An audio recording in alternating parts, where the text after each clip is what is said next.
Welcome to the Texas Values Report. This is Jonathan Saenz, president of Texas Values. Great to be with you on another glorious week here in the state of Texas. We got a great show for you today. If you're new to the show, we talk about the issues of faith, family, and freedom in the arenas of the courts, the legislature, and the media. This podcast, radio show, and Facebook broadcast has been running for over 6 years now. We do it every week, usually around the same time. On Thursday, it's live on Facebook. You'll find it on a lot of different iPads and podcasts and all kinds of different formats out there. Take a look. You can always look for us online at txvalues.org. All over the world, you can hear. And we focus on the issues of Texas, but we certainly at times will talk about issues that are happening in other parts of the country that can impact the state of Texas, or when the rest of the country, or many ways, issues that are happening here in Texas become more of a national story. And frankly, that happens quite often. A lot's been going on this week, as we get settled into the school year, some of those issues coming up. If you haven't seen our blog post on what your rights are, our back to school toolkit, I know a lot of schools have started, or maybe some are just starting.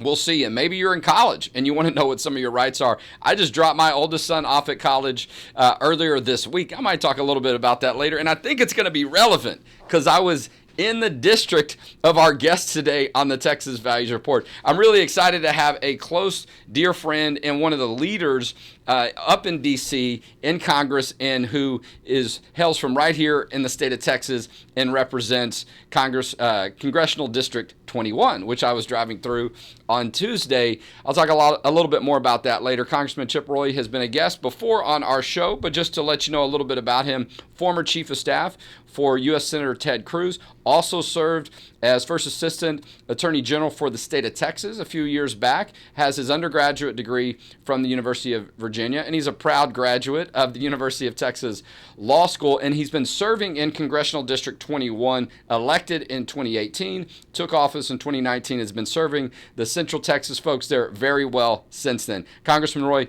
glad to have you here on the Texas Values Report. Jonathan, great to be on. Thanks for all that you do and the Texas Values do to stand up for Texas values and make sure they're reflected in the legislature and Congress, and broadly informing the people of Texas what we need to be fighting for and focusing on. So thank you. Well, no, I appreciate you. And look, when it comes to the issues of faith, family, and freedom, I know those are issues that you've always cared about. The pro-life issue, I know, is a value. And we're going to talk a little bit about that today, some of the work that you've been doing. And, look, I continue, and I know a lot about that district close. I've got some family connections. We drive through there a lot with the proximity that our office is in the Austin area. You and I used to, work across the street from each other when you were doing some work at TPPF. And I was in D.C., 3 weeks ago, and got to be up close and personal, unfortunately, with some people that do not care about our freedoms and certainly don't respect our flag with that incident that happened over at Union Station. But you never hesitate to take the lead on issues, and particularly if there's a Texas connection, and rightly so. And so I want to focus on that today because I know that there's been a couple of things that have happened recently here in the state of Texas on issues we care about, we've been working on at the state level, but a lot of times at the federal level, you're able to get in a position and be in a position of drawing more attention. And even though we've got a president who does not care about these issues, it doesn't mean that legislators like yourself and Republicans cannot harness what they have and the leadership that they have in certain committees to draw attention to these things. And so I really appreciate that. In case in point, we've had this issue that's been going on at Texas Children's Hospital for a while. So I want to focus a good bit on that. But just for a minute, I'd love to hear you talk about, for people that maybe are new to Texas, maybe they just moved to your district recently. Tell us why it's been so important for you to serve the people in Congressional District 21 for many years. Well, I was crossing the district, which is, I would argue, the best district in the best state in the best country in the history of the world. Proud to represent, Lukenbach, Green Hall down near New Braunfels, got a little bit of Austin, a little bit of San Antonio, the beautiful hill country. And I was visiting with a lot of folks in Bandera, Texas last night, where I represent, as well as Canyon Lake yesterday. We crossed the district. I bring that up because I get feedback from them. And, look, I'm proud to represent these folks who believe in what you and I believe in, and they believe in Texas. They believe in America. And that's what, caused me to want to run for office. I don't relish being in D.C. instead of being here with my family. I'd rather spend my time in Texas than in D.C. But when the good Lord puts you somewhere where He needs you, and I'm proud to go serve because, look, and we're going to talk about these issues in a minute with Texas Children's and the FACE Act and other important issues we're dealing with. We're dealing with a complete worldview difference between Democrats and Republicans right now. And you're seeing it front and center where you've got a government that is being weaponized against those of us who profess our faith, promote the values that, frankly, I still think the vast majority of Americans believe in. And you've got this radicalized progressive Democrat regime that Joe Biden is allowing to occur, that Kamala Harris, frankly, is one of the leaders of, and that is perpetuating something that's contradictory to the values that most of our folks hold dear. So that's why I'm in office. It's to fight for the hardworking Texan who just wants to have their kids go to a school where God is revered, where Texas is celebrated, where freedom is promoted, where we believe in the Constitution, where you recognize that only a woman can give birth to a baby, that there is man, there is woman, that marriage is sacred. These are all common sense things that have been the building blocks of society. So I think we need to focus on them, protect them, exalt them, and fight for them. No, you're absolutely right. And my parents have settled into the Canyon Lake area in the past couple of years after they retired and moved from Houston. And I bet there's a lot of people like that. From what I'm seeing, even though those areas have been a little bit more country and rural for a while, I continue to see a lot of growth. And I imagine a lot of them are like my parents. Maybe they moved from different parts of the state, but they still want to see great representation. They want to see their values represented. And sometimes some of them have a little bit more time than they had before, and they're looking to get involved. Very active district. Okay, I'm going to share on Facebook our feed for this podcast that we're broadcasting live, and so I want to encourage other people to do that as well, because we're going to have a great conversation with Congressman Chip Roy, and I'm just going to share this on my Facebook page. I invite you to do the same for all of our guests that are watching and listening. Let's talk about a letter that you put out recently on the Texas Children's Hospital issue. This is a circumstance. You've had two whistleblowers primarily. There may be more that this issue is sort of surrounded, but really the focus has been about Texas Children's Hospital, I guess, believing they're too big to fail, right? And they are a jewel. They do have a really high reputation. You look at the medical center, probably world-renowned. People come from all over the world to get treatment there and other parts of the state. And Texas Children's Hospital, they've got a facility now down the street from where I live in the northwest part of Austin.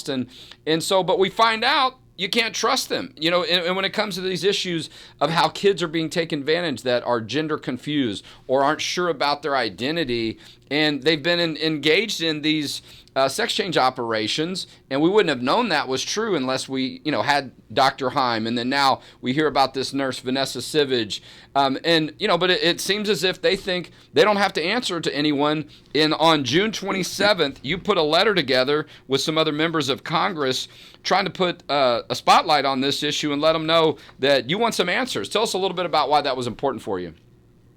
Yeah, well, first of all, just so your listeners understand, it's always important to start with the facts. If we talk about the law, we talk about what we're doing, start with the facts and work backwards, right? Or work forwards, if you will. What we have is Texans have rightfully said that these sex change procedures, generally, but particularly when you're talking about how they're administered to children, and often, unfortunately, with our broken education system, without parental consent, we've got these kinds of pressures being put on children. But we've got laws to prohibit that. And in fact, the Attorney General Paxton, put out a letter, and I used to obviously work for the Attorney General, in February of, I think it was 22. So I think we're 2 years and change removed. That's from my memory. You might have it in front of you. But issued a opinion that made clear that when these hospitals are engaging in these sex change procedures and the hormone therapy and all these things, that this is child abuse.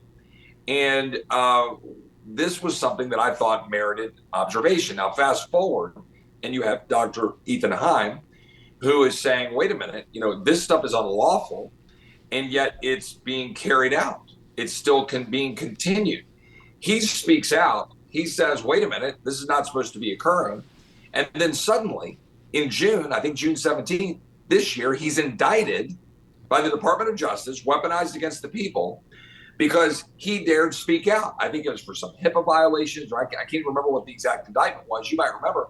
But it's targeting him because he's basically spilling the beans the Texas Children's is continuing these procedures, or at least that's the allegation that we've got to investigate. And then simultaneous to that, you have Medicaid fraud charges going on that you referenced Vanessa, who lost her job just last week because she was a whistleblower saying, guys, you guys are carrying out Medicaid fraud on these same issues and topics. So we thought it was important to send a letter to try to force this question. We've been seeing it on multiple issues. We might talk about the FACE Act later, but it's very clear that the FBI and the Department of Justice are using their power to go after people of faith, go after people who want to stand up for traditional values, but just forget that. Just want to stand up for common sense. Yeah. That we shouldn't be forcing this on our children, and they're doing it in violation of law, and these whistleblowers need to be protected.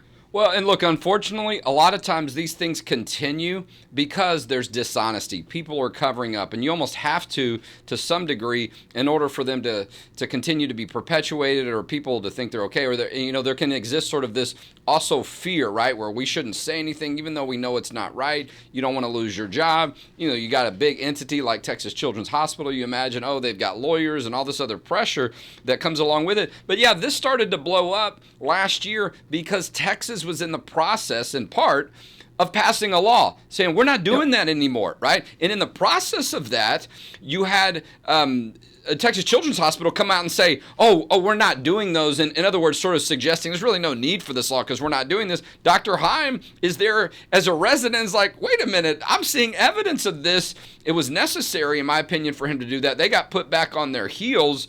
So I'm looking through the letter, too. You have, and this letter was sent June 27th, and the indictment against Dr. Heim is pretty serious, right? It is some, and I feel like some bogus charges against him about, saying whether he, shouldn't have disclosed certain things. The information he had nothing to do with patients. It had to do about his concern for illegal things or dishonesty from Texas Children's Hospital. But he faces up to 10 years in federal prison, a $250,000 fine. You asked for documents, and I think there was a deadline you sent over to Attorney General Merrick Garland, with a deadline of July 11th. What have you heard since then? Yeah, we've not gotten any meaningful response from the Department of Justice, and that's the pattern. That's the normal pattern. If they respond to us at all, it's always with token, language, just boilerplate kind of stuff, or they try to obfuscate the truth. Look, they know that it's not a political winner for them to make this a front and center issue to the larger electorate. So they want to kind of sweep this under the rug and then use it to energize their fairly radicalized base, as we're seeing this week at the Democratic National Convention, although I'm not watching it, but I'm seeing plenty of the social media coverage. Look, the fact is, this is something that, and I want to elevate just a minute, this is cutting across all aspects of government, right? We saw what was going on in the Secret Service with their woke nonsense, where somewhere between incompetence, willful blindness, or worse, we saw the former president of the United States get shot. We're seeing this with respect to the FACE Act, right? Where you've got a federal law that was put in place in the 90s that has been used almost entirely. We got data. We forced data out of the Department of Justice. One thing they did respond to finally. And I think basically all but about 5% of the cases have targeted pro-life activists. And as a result, through federal charges, a 75-year-old woman is in a Texas prison for praying at an abortion clinic in Washington, D.C. And just this week, an 89-year-old survivor of a communist camp in Eastern Europe, a gulag survivor, she was just convicted to up to 10 years in jail, she hadn't been sentenced yet, for similar protests at abortion clinics. She's 89. This is happening across the country. We've seen the weaponization against former President Trump and the lawfare against him. We've seen charges like the charges against Mark Houck in Philadelphia, Pennsylvania, where they raided his home in the morning. We've seen them go after people for simply exercising their Second Amendment rights. I could go down the list. This is purposeful, it's broad, and this whistleblower situation with Ethan Heim is a really important case because we're talking about protecting children. Ken Paxton was leading on this by putting the letter out. The legislature followed up on the back of that to double down and make clear what Texas law would be. They're continuing anyway, at least allegedly. And now that instead of listening to this whistleblower, seeking the truth, now they want the Department of Justice to prosecute him, and they are, and they've indicted him Now he faces charges for simply speaking the truth. Well, look, in this, Dr. Heim, okay, first of all, I want people to understand an opportunity that you have coming up September 13th and 14th at our policy event. Congressman Chip Roy is going to be speaking, Dr. Heim, Vanessa Sivage, all three of them that are involved, that we've been talking about in the context of this Texas Children's Hospital issue on the gender transition concerns, are speaking at our policy event in about 3 weeks. You have a great opportunity to come hear them speak up close in person, maybe an opportunity to ask them some questions afterwards and say hello and express your gratitude. This is happening right now. These are big issues. And I mean, look, the average person, the FBI shows up at your house like they did with Dr. Heim, and I think some folks, maybe Department of Justice folks, others that showed up at Nurse Vanessa Sivage's house.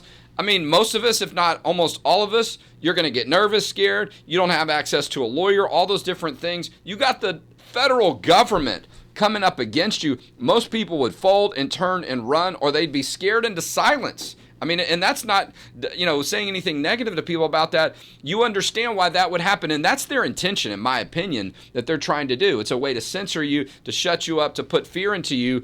But Dr. Heim has not done that. Vanessa Sivage has not done that, even though they're feeling this pressure that's real every day, and they shouldn't have to. The lives of kids are on the line.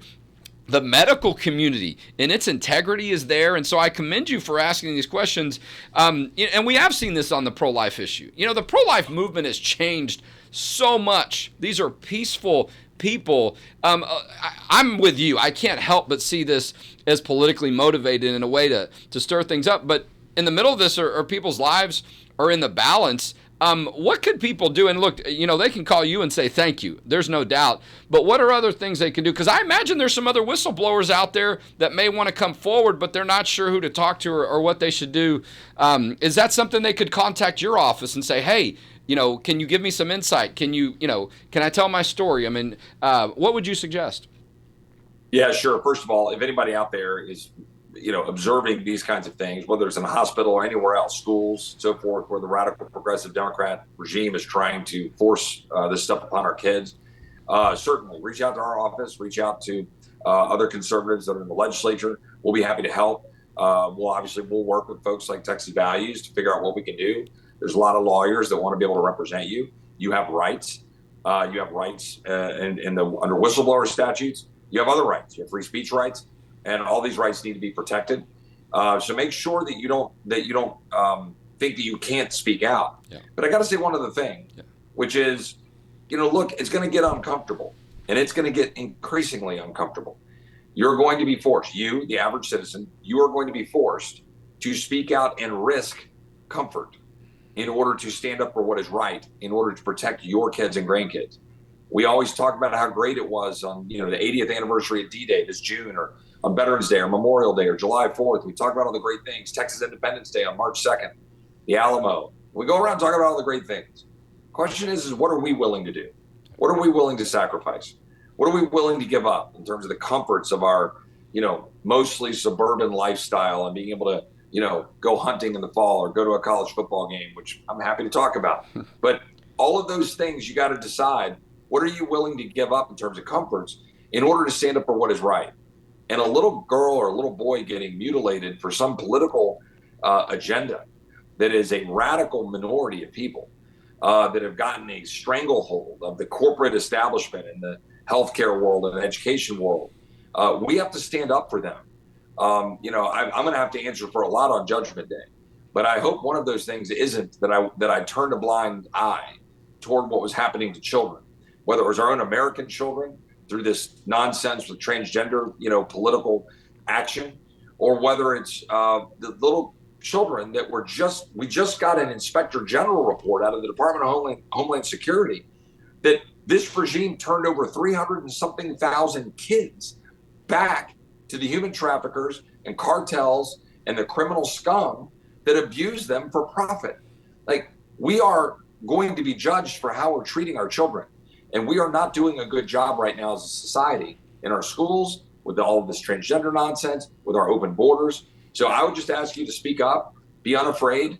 If we do that, I think we can win. And when we get these stories out, people are repulsed and we can get good policies. but we got to be willing to speak up. No doubt. And look, we've got an important election coming up all the way down the ballot, not just the presidential race, not just our good friend U.S. Senator Ted Cruz, but many other members, Congressman Chip Roy. I mean, all the way down the line, there's so much on the ballot. People need to understand the choice they have when they go, and they need to make sure that they understand and they're telling their family and friends about the importance of voting. You can't take any election for granted and think, oh, well, my district is this and that or whatever. So much at play and so many reasons for people to realize this is one of those years where you can't make excuses. Everybody has to show up. You know, you and I talk about this from time to time. Your kid's a little bit younger than mine, but not by too much. And we're there. We see what happens with our kids. We see the conversations that they have and these things coming at them in every direction. Even when we're talking about sports, and you know, you and I have enjoyed talking about our kids' adventures in baseball and some of those things. And you're on those fields, and you hear you're not a lot of times hearing Democrat and Republican. People have the same concerns and hopes for their children, and they want that safety. They don't want people taking advantage of them. They want to have the parental rights to make those decisions. So I think you're going to see a lot of that play out in this election when people go to the ballot box and are looking at what the issues are, because many of them are very different depending when you look at the parties. Okay, so if I can sneak in, we've got college football coming up. You know, you may have some other allegiances as well as the Longhorns. I'm a big Longhorn fan. My son is going to be it just started at UTSA. Not too far outside of your district lines, and so they're playing each other this year. I mean, are the Longhorns going to be back in the college football playoff? I mean, what do you think is going to happen in the SEC with those guys? Yeah, well, obviously they had a great season last year, making it to the semifinals, such as they are. Obviously, we've got this continued evolution of college football. Some might say good, some might say bad. Yeah. I've got my concerns with the super conferences and, you know, NIL and some of the things and the pressures, and it is things like that make it a little harder to predict, right? Like what the talent level is going to be and how the team cohesion will look. I think, I think Coach has got a little work ahead of him after, transitioning from last year's team and who they lost and who they got. Got to put it all together, but it's a good, solid team. Like A&M's going to have, we got a good schedule, by the way. We got Georgia coming into Austin, which will be great. Yeah. A&M's got, they got that big game with Notre Dame. Yeah, Notre Dame game. Next Saturday, right? I think. Yeah, and so it'll be an interesting fall, and the SEC will certainly spice things up. I mean, look, SEC is the premier college football conference. Now you've got Texas and Oklahoma in there. It's going to spice things up, but I think this is still going to continue to evolve. But it'll be a good year, and it's nice finally. I mean, the one thing I got to say, 15 years without having, or almost 15, without having A&M and Texas playing Thanksgiving was a mistake. I'm glad that's been rectified. Yeah. And hopefully they'll have a good game. It's going to be a blast. Is your son watching the Little League World Series at all? You catching some Bernie. Of that? You got Bernie. You got Bernie there. I represent Bernie, Texas, and Bernie, Texas is now going to the United States the championship game. Saturday. They won yesterday at 2:00. And then hopefully if they can win there, then they'll get to play against the winner on the international side. Oh, my gosh. I think you've got, I don't know who's still in China. Japan were playing yesterday, and Venezuela, but whoever emerges. But, yeah, it's great watching a local team. Like we might be able to claim the Little League champions here in Texas 21, but we'll see. They got to win on Saturday. Well, my boy graduated from high school, played his last baseball game. My other son's a golfer, but I love watching all that. Listen, I appreciate the conversation. In about 4 weeks, 3.5, 4 weeks, Congressman Chip Roy is going to be at our policy event at September 13th and 14th. Still time to get tickets. We might say in a week or so, we'll tell you if he's going to be there on Friday or Saturday. We'll save a little bit of that for some suspense. But listen, Congressman Chip Roy, I appreciate all the great work you're doing, leading from the front always, not waiting for others, taking charge, talking about the important issues, but obviously spending time in the district with your family and constituents and reminding people how important it is for you to stay engaged with people locally so they know that you care and they can continue to draw some strength from that. So God bless you, sir. Enjoy your time there with your family. We look forward to seeing you at our event in September. Thanks, Jonathan. God bless. Well, what a great opportunity to have Congressman Chip Roy on. We've known each other for a while. Gosh, if I had to do the math, it might be 15 years, maybe longer. And he's continued to find a way to be in the middle and be leading on important issues. And I know that he gets so much joy out of serving people in the congressional district. But, for many years, he was doing some of the work that I was doing in different levels, at the state level and, of course, federal. And now, he's on the ballot every year, and he's the guy, and I don't see anything different. I mean, it's just the same type of leadership. But I'm looking to have him at our event. I think the last time he spoke was 2019. I'm just saying that's when I remember. And we had the Chick-fil-A issue, and I remember it was lunch with Chip Roy and Chick-fil-A. We try to have some fun with the name of the. So who knows? We've got an incredible lineup, though. Boy, I tell you what, we try every year to come up with something a little bit different. Maybe not always the same people, but be in touch with the issues. So let me recap. Dr. Heim, the doctor who was the original whistleblower at Texas Children's Hospital, that he was seeing they were still engaging in these gender transition procedures last year when they said they weren't, from here in Texas. Vanessa Sivage, who is a nurse that's a whistleblower, she thinks there's potentially Medicaid fraud that's going on from Texas Children's Hospital as a way to, cover up what they're actually doing. And so both of them are speaking at our policy event, as well as Congressman Chip Roy. Will they be together on the same panel? You're going to have to wait and see, okay? But we're going to cover that issue in detail and for quite a bit. And, listen, I've met them in person. What an encouragement. And I do this work all the time. You may remember or hear me talking about I was in the middle of the lawsuit against my university when I was in law school. So I know what it's like to be, sort of a whistleblower or be the one that's trying to stand up to sort of this big entity. It is not easy. And so I'm really encouraged by their leadership and courage on this. But that's why we want to bring them to you, because we know it's important when you get to meet people in person like this and go, wow, you hear their stories, maybe get a picture, maybe give them a high five, a handshake, just to have that personal connection for a moment can really be transformational. And so I do think my son's going to be there and help me, all three of my kids, but we're going to be trying to go later that weekend to the UTSA University of Texas game and have some fun with that. But you don't have to leave early because of that. The game's not until like 6 or 7. Plenty of time. And go out to dinner with us that night. We have a private dinner with Governor Mike Huckabee in the Hill Country. Beautiful setting on the Oasis. You're like, oh, yeah, I've been to the Oasis. Maybe you haven't. It is called the Sunset Capital of Texas. We're not going to be in the crowd where the restaurant's sort of halfway inside, halfway outside, and it's 100 degrees outside. No. There is a private room upstairs that's air conditioned. They use it for special events and weddings, and it's got its own private balcony.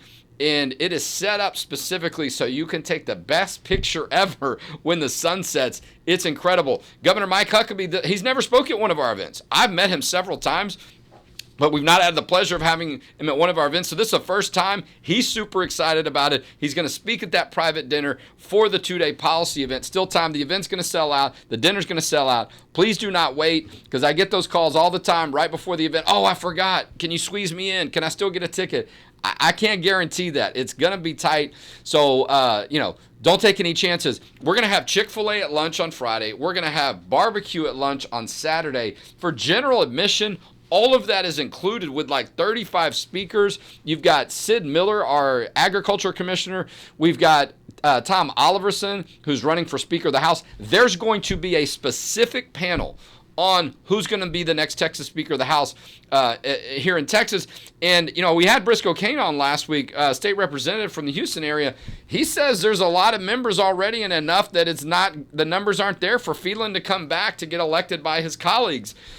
You got to hear what else is said. Tom Oliverson's going to be on that panel, Briscoe Kane, maybe others. That is a huge question going into this next legislative session that starts in January. You don't want to miss that panel. Mary Margaret Olahan, one of the most prominent and up-and-coming reporters for the Daily Signal. She's going to have a great panel and a great spotlight. That's about all I'm going to say. It's going to be incredible. And a whole bunch of other people, and I'll run out of time if I try to mention others, but Senator Bob Hall, Representative Ellen Troxclair, many others. It's going to be incredible. And then on that Sunday, we're hosting a private screening for the newest edition of God's Not Dead, and it does have an election theme this year where the main actor, David A.R. White, the pastor, he ends up running for office. That's about all I'm going to say. So we've partnered with them to do screenings up in the Fort Worth area at Hearst on September 9th. That's a Monday. And then the Sunday after our policy event, I think it's at 5, September 15th. So tickets are really reasonable. I think it's like $10, just trying to cover our costs if even close. We're renting out the theater. It's just going to be us and you and our people. So check that out. A great opportunity. We'll have a great conversation about what's going on some of these issues. But Check into those soon. On August 26th, speaking of Senator Cruz earlier, I'm going to be in Houston. We're partnering for an event with Texas Pastor Council. That is a breakfast that morning. We're going to talk to pastors about how important it is for them to communicate to their congregations, for people to go vote. Senator Cruz is going to be there. It's going to be a lot of fun. August 26th, I'll be out in the Houston area, which is where I was yesterday, earlier in the week.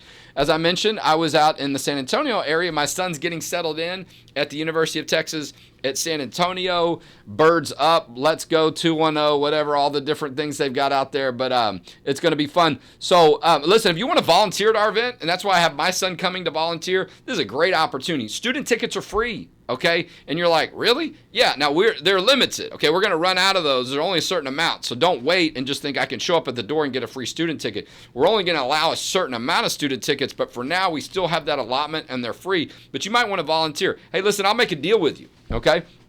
That ticket to the Huckabee dinner, Governor Huckabee dinner, is $125. At least right now it is. It's probably going to go up as we get closer to the dinner on September 13th, but if you want to volunteer and you commit at least the entire day on Friday or Saturday, which is probably going to be about a 6 or 8 hour commitment, we'll give you a free ticket to the dinner. You can meet Mike Huckabee, okay, for a volunteer amount of time. You won't have to pay the $125. We're probably going to only do that for maybe 4 or 5 tickets, so you need to contact our office soon, info@txvalues.org.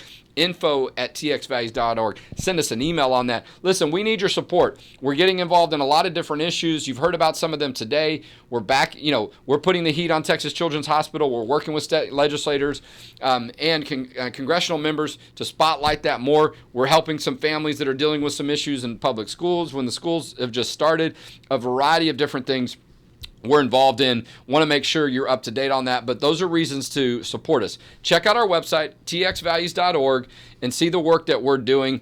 Our donations are tax deductible. We are a 501c3 organization, but make that tax deductible donation today on our website, txvalues.org. And that's how together we can protect faith, family, and freedom in Texas. And we'll talk to you next week on the Texas Values Report.